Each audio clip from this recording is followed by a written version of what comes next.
ब्रज में सबको सुख मिलता है ठाकुर जी के साथ। पूर्णमासी ने को और झुक गई, ठाकुर जी अपने कंधा पे बैठा लिए, दोनों तरफ पैर लटका करके ठाकुर जी मुंह दिखाई करवे जा रहे हैं, अपना ही मुंह दिखावे जा रहे हैं। पूर्णमासी कह रही, लाला पहली बार आयो बरसाने? ठाकुर जी कह रहे हैं, हाँ पहली बार आयो हूँ। बोले हाँ प्रत्यक्ष रूप में तो पहली बार लाला आयो है, वैसे तुझन कितनी बार आ चुको? खुद ही कंधा पे बैठे बैठे रास्ता बता रहे, आगे ते बाएं मुड़ जाइयो, यहाँ ते दाएं मुड़ जाइयो, यहाँ ते सीधे चलियो, वही है। अच्छा पहली बार आयो तू? ठाकुर जी बोले ना आ चुका हूँ, लेकिन स्वप्न में आयो, स्वप्न में देखो मैंने बरसानो। लेकिन जैसे ही ठाकुर जी पहुंचे बरसाने, हर घर में मानो जैसे आनंद की अपने आप लहर छाने लगी, चंदन की सुगंधी आने लगी, शीतल वायु सबके अंग को स्पर्श करके आह्लाद प्रकट करने लगी। जिस रूप माधुरी का दर्शन आज तक नंदगांव गोकुल की गोपियां करती थी, आज उस रूप माधुरी का दर्शन बरसाने की गोपियां कर रही हैं। हर घर में गोपियां अपनी अटारियों पर, खिड़कियों पर आकर के खड़ी हो गई हैं, श्याम सुंदर की मनोहर झांकी को देख रही हैं। पूर्णमासी जैसे ठाकुर जी को लेकर के कीर्ति भवन में पहुंची है, आहा सामने से कीर्ति मैया ने पहली बार लाला को देखो है। क्या रूप झांकी, क्या ठाकुर जी के सुंदर नेत्र, क्या ठाकुर जी की छवि।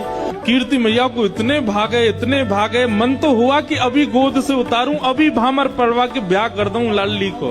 लेकिन जाए करके जैसे ही पहुंचे तो पहुंचते ही स्वागत ही ऐसा कि अच्छा तो जई है वो कारे कारे कारे काले कलूटे। ठाकुर जी की रूप माधुरी पर ही आक्षेप करने लगी सब। ठाकुर जी को बैठा करके सब सखियां घेर करके बैठी हैं और अब आपस में चर्चा करनी है। बीच में मनसुखा भी बैठा है। सखियां आकर के बोली मैया जमाई तो आयो संग में, मुंह दिखाई करवावे आयो संग में, पर ये अपने गांव ते बंदरन ने काई को लिया आयो संग में। मनसुखा बोला हम बंदर ना है, हम लाला के सखा हैं, हमारे कहे बिना कछु ना करे लाला। हम कहें तो उठे, हम कहें तो बैठे, हम कहें तो चले, हम कहें तो सोवे, हम कहें तो खावे। धीरे से देख रहे हैं ठाकुर जी, अब की मान जाइयो अगर कछु कहें तो, पिछली बार तो चल दियो। सब सखियां ठाकुर जी को कोई कान पकड़ के देख रही है, मैया कान तो ठीक है यहाँ के, नाक पकड़ के देख रही, मैया नाक ठीक है या की, आंखन में घूर घूर के देख रही, बोले मैया आंखों ठीक है या की, मुखमंडल देख रही है, हाथ देख रही है, पाम देख रही है, चलवा के देख रही है, चलवा के देख रही है। सब गोपी कह रही मैया चाल तो बढ़िया है, लेकिन नेक ऐसी लगे जनानी सी, जनानी समझे, ऐसा लगे नेक नेक कोई छोरी चल रही है का। अरे ना है लाला, हमारो जब गैया चरावे जावे तब देखो बिल्कुल ऐसी मर्दानी सी चाल चले, ऐसा मत कहो। सब ठाकुर जी को घेर करके विविध विविध प्रकार की बातें कर रही हैं। एक गोपी बोली